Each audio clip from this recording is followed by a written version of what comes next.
भक्ति story TV. Chhath पूजा का त्योहार नजदीक था। उर्मिला, मोहन और उनके दोनों बच्चे बड़े खुश थे। सभी लोग रात को खाना खाकर सोने चले जाते हैं। जब उर्मिला सुबह उठकर देखती है तो मोहन अभी तक सो ही रहा था।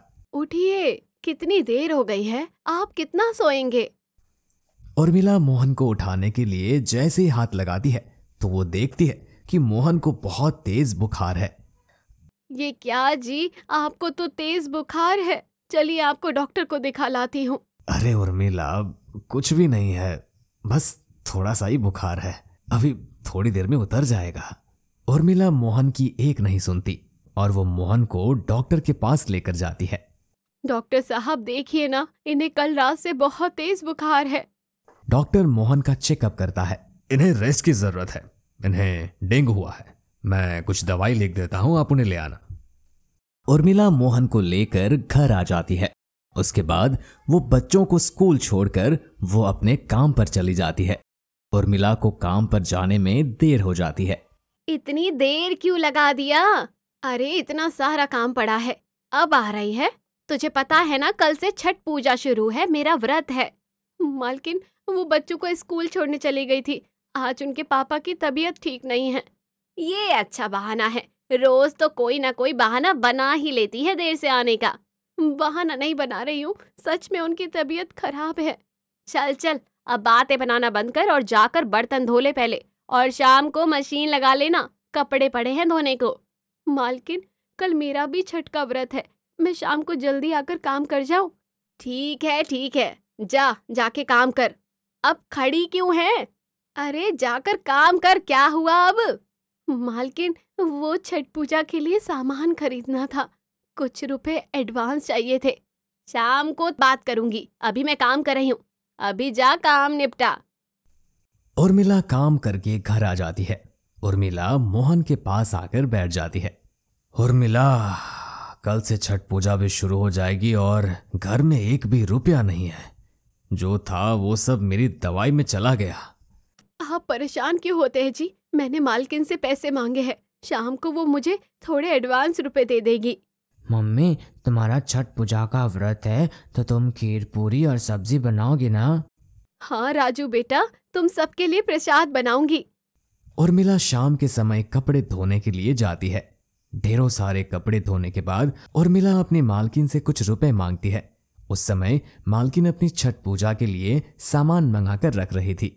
गोपाल काका, ये पूजा का सारा सामान रसोई में रख देना।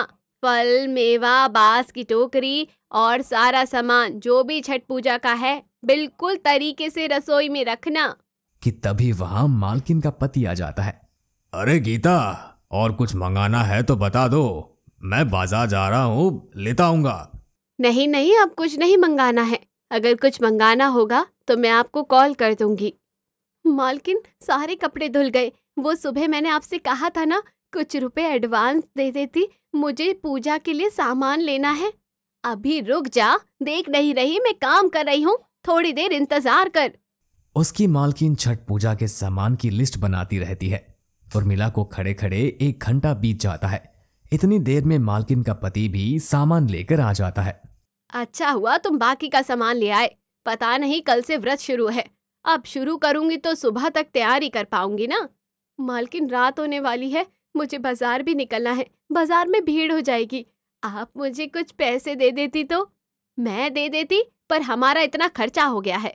अब तू ही बता, ऐसे एडवांस रुपए मांगती रहेगी तो हम तो तर गए ना।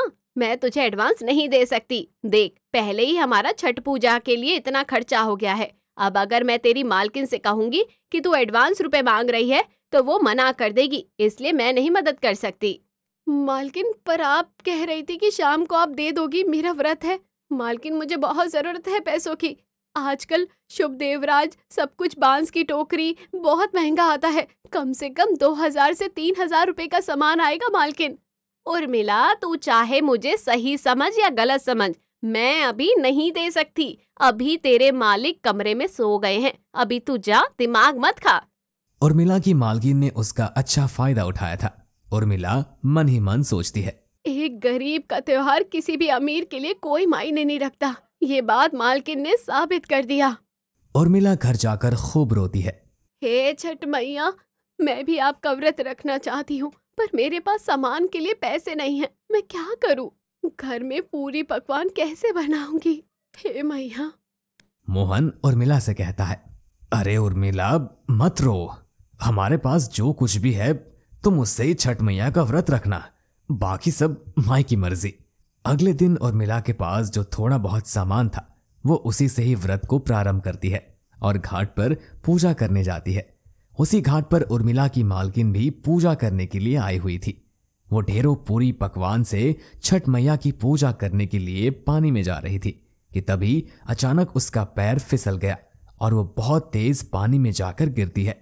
ओही मैया, मैं मर गई, मेरा पैर गया रोहन जी, मेरा पैर उठ नहीं रहा, मेरे पैर की हड्डी टूट गई। राघव गीता को उठाता है। उर्मिला दौड़कर गीता के पास आती है। क्या हुआ मालिक? मालकिन के पैर में क्या हो गया? लगता है फिसलने के कारण पैर की हड्डी टूट गई है, मुझे इसे अस्पताल ले जाना होगा। जरा इधर आओ, हमें इनके साथ चलना चाहिए। रुकिए मालिक, हम आपकी मदद करते हैं। उर्मिला मोहन को बुलाती है। उर्मिला अपने पति के साथ उनकी मदद करती है। वो लोग गीता को लेकर हॉस्पिटल पहुंचते हैं। घबराने की कोई बात नहीं, एडी में फ्रैक्चर नहीं है, हल्का मांस फटा है, कुछ दिनों में आराम आ जाएगा। अब मैं घर कैसे जाऊंगी? मेरा तो छठ पूजा का व्रत है। मालकिन आप चिंता मत करो, सब हो जाएगा। उर्मिला ने खुद भी छठ पूजा का व्रत करा हुआ था, फिर भी वो अपनी मालकिन की पूरी देखभाल कर रही थी। उसने अपने घर के साथ साथ मालकिन के घर को भी संभाल लिया था। उनके दोनों बच्चों को समय पर खाना बनाकर देना, मालिक को भी समय पर चाय नाश्ता देना, सब कुछ उर्मिला ही कर रही थी। छठ पूजा का आखिरी दिन था। तब उर्मिला अपने मालिक से कहती है, मालिक आप मालकिन को व्हील चेयर पर घाट के पास बैठा देना और मालकिन की जगह आप घाट पर पूजा कर लेना। मैं आपको पूजा की विधि बताती रहूंगी। उर्मिला 2 दिन तक गीता और राघव के साथ गाड़ी में घाट पर जाती है और मालकिन व्हील चेयर पर बैठकर सारी पूजा पाठ को देखती थी। मालकिन आराम से, आप मेरा हाथ पकड़ लो, आपको चलने में परेशानी नहीं होगी। शुक्र है कि छठी मैया की कृपा है कि आपके पैर की हड्डी में कुछ नहीं हुआ। देखना मालकिन, छठी मैया के आशीर्वाद से आप 2-3 दिन में ठीक हो जाओगी। गीता मन ही मन सोचती है, मैंने उर्मिला के साथ कितना गलत किया, पर आज वो मेरी इतनी सेवा कर रही है। छठी मैया मुझे माफ करना, मैंने गरीब का दिल दुखाया है। गीता को याद आता है कि किस तरह जब उर्मिला छठ पूजा के लिए उससे रुपए मांग रही थी तो उसने कैसा बर्ताव किया था।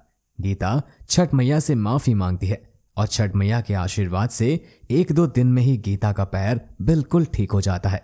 उर्मिला, छठी मैया का व्रत इतने अच्छे से पूर्ण हो गया, तुमने मेरी बहुत सेवा की और मैं तुमसे अपने व्यवहार के लिए तुमसे माफी मांगती हूँ। मालकिन माफी मत मांगिए। उर्मिला, ये कुछ उपहार मेरी तरफ से तुम्हारे लिए और तुम्हारे परिवार के लिए है। इसे मेरी तरफ से छठ पूजा का प्रसाद समझकर रख लो। शुक्रिया मालकिन, आप अपना ध्यान रखना और किसी भी चीज की जरूरत हो तो आप मुझे फोन कर देना। गीता, ये तुमने बहुत अच्छा किया कि उपहार के साथ साथ लिफाफे में नगद रुपए भी रख दिए, उसके काम आएंगे। आपको पता है मैं कितनी बड़ी गलती कर रही थी। इंसान चाहे अमीर हो या गरीब, भगवान की नजरों में तो एक समान ही होता है। छठी मैया के व्रत और पूजन को मैंने सिर्फ अपने लिए ही महत्व दिया। मैंने उस गरीब बेचारी की परेशानी नहीं देखी, पर अब से मैं ऐसा कभी नहीं करूंगी। मैंने अपने आप से वादा किया है। उर्मिला घर जाकर देखती है उसकी मालकिन ने उसे छठ पूजा के लिए उपहार में 5100 का लिफाफा दिया था। शायद उर्मिला को उस समय रुपयों की बहुत जरूरत थी। शायद इसीलिए रुपए देखकर उर्मिला के चेहरे पर अजीब सी शांति और खुशी आ जाती है। उर्मिला बहुत खुश थी। अब मोहन की तबीयत भी ठीक हो जाती है। उर्मिला अपने परिवार के साथ मिलकर छठ मैया का धन्यवाद करती है।